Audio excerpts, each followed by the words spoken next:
Halkan 8 walitti aansuun samiin ba'aa giddu galeessarra jiru gara sibiila gubachaa jirutti babal'ateera.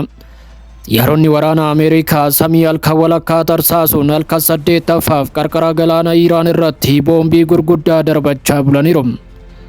Loltoonni Ameerikaa lama haleellaa misaayila Iraan Joordaan keessatti taasifteen erga ajjeefamanii booda Pirezidaantiin Ameerikaa Doonaald Tiraamp labsii waraanaa aarii guddaa qabu Iraan irratti labsaniiru. Ergamni Iraan irratti qabnu murteessaa waan ta'eef nuti duubatti hin deebinus jedhaniiru. Battaluma sanatti ajajaa waraanaa Iraan humna guddaa qabu waltajjii addunyaatti tarkaanfateera. Kallattiin ija impaayeraa Ameerikaa keessa ilaaluunis akeekkachiiseera. Tarkaanfii tokko dabalataa yoo fudhattan deebii hamaa impaayera keessan gara daaratti jijjiiruu gadi gadhiisnas jechuun ibseera. Ajaja Tiraamp hordofuun ajajni giddu galeessaa Ameerikaa galaana keessatti si'oolii gadi gadhiiseera. Boombiin Ameerikaa sirna hordoffii qarqara galaanaa Iraan dhaabbilee ittisa qilleensaa fi dirree kuusaa dhoksaa diroonii Iraan irratti roobeera. Dhoohinsi kun akka kirkira lafaa walitti fufiinsa qabuutti lafa raasuun gabaafameera. Doonaald Tiraamp osoo boombiin kufaa jiru miidiyaaleef ibsa kennaniiru. Nuti loltoota Ameerikaa salphina akka ta'e ibsuun kana kan goonu Iraan meeshaa niikuleeraa akka qabaattu gonkumaa waan hin ayyamneefis jedheera. Dabaluunis Iraan waliigaltee nagaa akka hojiirra oolu dhimma itti hin baane jechuun Peentaagoon xiyyaarota waraanaa gurguddoo gara ba'aa giddu galeessatti fiigan akka ergu ajajuu mirkaneessaniiru. Yaa ta'u malee maashinii waraanaa Iraan sodaa akka hin qabne ifa godheera. Ajajaan waraana giddu galeessaa Iraan Meejor Jeneraal Alii Abdullaahi reefuu ibsa dhiigaa fi sibiilaan barreeffame baaseera. Innis quba isaa gara Waashingitanitti akeekuun akkas jechuun labseera. Seexana guddaa fi diina keenya Ameerikaa hojii harka ishee ni nyaachifna jedheera. Gochi gara jabummaa fi of tuulummaa kamiyyuu loltoota keenya ija jabeeyyiirraa deebii murteessaa fi gaagaama fidu ni simata jechuunis ibseera. Jeneraalichi itti fufuun waraanni kun seenaa dhala namaa keessatti lola kamiyyuu caalaa Ameerikaa gatii guddaa akka baasisu dhaadataniiru. Kunis mammaaksa loltuu durii kan nu yaadachiisudha. Namni abidda qabsiisu yeroo manni isaa gubatu taa'ee daaraa komachuun qabu. Iraan Ameerikaa akeekkachiisaa jirti. Abidda kana isheetu qabsiise nuti garuu ni xumurra jetteetti. Jeneraal Abdullaahiin kaayyoo waraana Ameerikaa inni guddaan uummata walitti buusuu akka ta'e saba Iraanitti himeera. Uummanni Iraan tokkummaa diddaa cimaa qabuun akka dhaabbatus ajajeera. Waliigalteen nagaa dadhabaan impaayera gurguddoo addunyaa gidduu tures reefu cicciramuun kosiitti darbatameera. Har'a mootummaan Iraan addunyaaf ifatti labseera. Waliigaltichi du'ee jira jechuun Iraan waliigaltee nagaa Paakistaan giddu galeessa godhatee ture Ameerikaa waadaa seente waan cabsiteef guutumatti diigamuu mirkaneessiteetti. Iraan qalama ishee guutumatti lafa kaa'u meeshaa waraanaa kaafteetti. Itti aanaan ministeera dhimma alaa Iraan gara addunyaatti iyyuun kana booda waadaa nagaa kamiyyuu hojiirra akka hin oolchine ifoomseera. Yeroo ammaa kana biyya keenya ittisuu irratti bobbaanee jirra jechuunis ibseera. Ministirichi waraanni Ameerikaa Strait of Hormuz karra bishaanii pilaaneetii kanarratti murteessaa ta'e guutumatti to'achuuf yaalaa jiraachuu himeera. Yaa ta'u malee karoorri Ameerikaa kun gonkumaa milkaa'uu akka hin dandeenye hubachiiseera. Waliigaltee nagaa Paakistaan irratti karaan galaanaa kun biyyoota naannoo fi Iraaniin akka hoogganamu barreeffameera. Yaa ta'u malee impaayerri Ameerikaa garuu seera cabsuun olaantummaa guutuu barbaadaa jira jechuun himataniiru.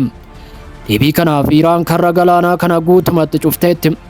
Dooniiwwan humna galaanaa Iraan hidhannoo guddaa qabanii fi tuunni diroonii daandii bishaanii Strait of Hormuz ukkaamsaniiru. Dhiyeessiin boba'aa addunyaa ugguramuun galaannis abidda boombii bishaan keessa daakaa jiruun danfeera.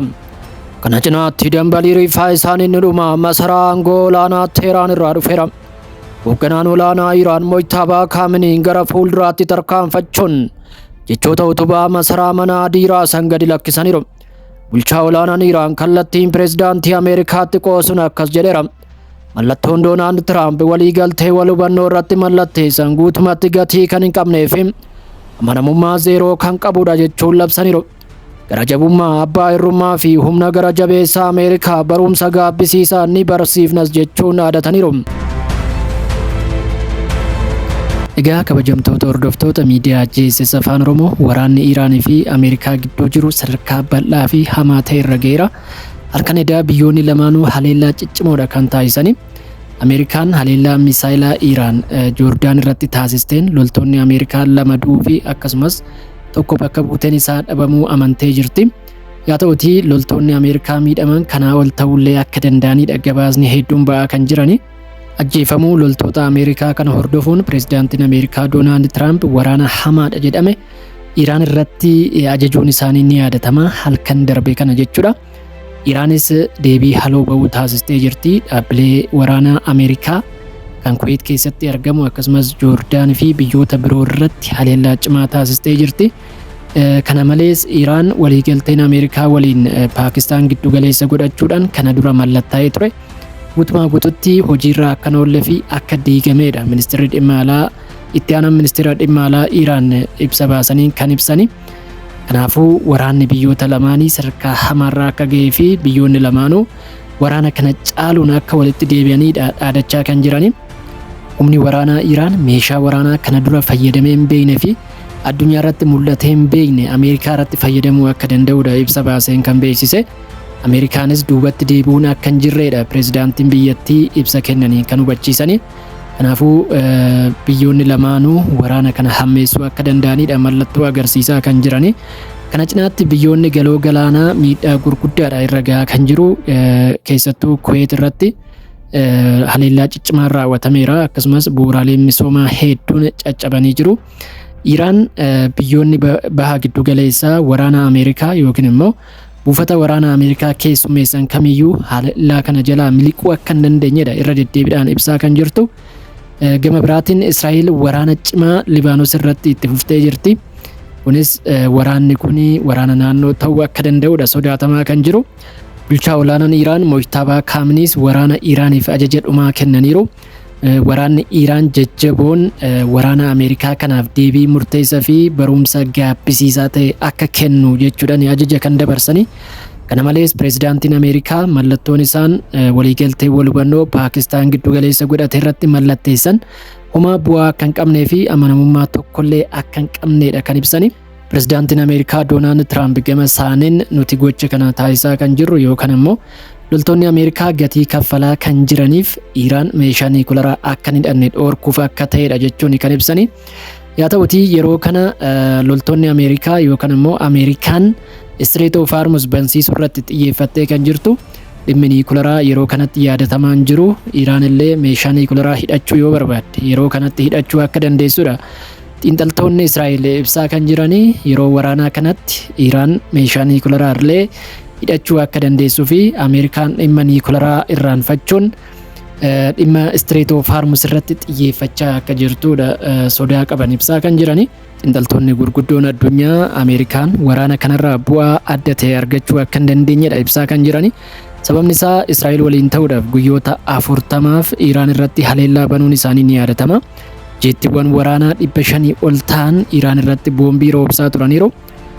Iraanis akkasuma Israa'elii fi biyyoota galoo galaanaa hedduu haleelaa turteetti. Yeroo kanas Ameerikaan kophaa ishee Iraan haleeluudhaan bu'aa adda ta'e argachuu hin dandeessu. Sababni isaas kana duras yaalanii jiru. Kana duras yeroo baay'ee Strait of Hormuz to'achuudhaaf yaalii taasisanii jiru. Akkasumas misaayila akkasumas iddoowwan diroonii fi kuufama waraana Iraan barbadeessuuf yaalii guddaa taasisanii jiru. Yaa ta'uti pireezidaantiin Ameerikaa Doonaald Tiraamp biyyoonni akka Paakistaan, Saawudii Arabiyaa, Kuwaataarii fi biyyoonni biroo na kadhatanii gara waliigalteetti koottu Iraan waliigaltee barbaaddi waan naan jedhaniif waraana kana adda kute jechuun yeroo baay'ee gara waliigaltee nagaatti deebi'uun isaanii ni yaadatama. Ammas gocha kanaan addatti wanta biraa taasisuu akka hin dandeenyedha kan eegamu. Egaa kabajamtoota hordoftoota miidiyaa JSS Afaan Oromoo oduuwwan gaggabaaboo sa'aatii kanaaf qabanne kanuma. Odeewwan birootiin sa'aatiiwwan muraasan booda haga walitti deebinutti bakka jirtan hundatti hamtuun isiniin argin jennee asumaan nagaadhaan.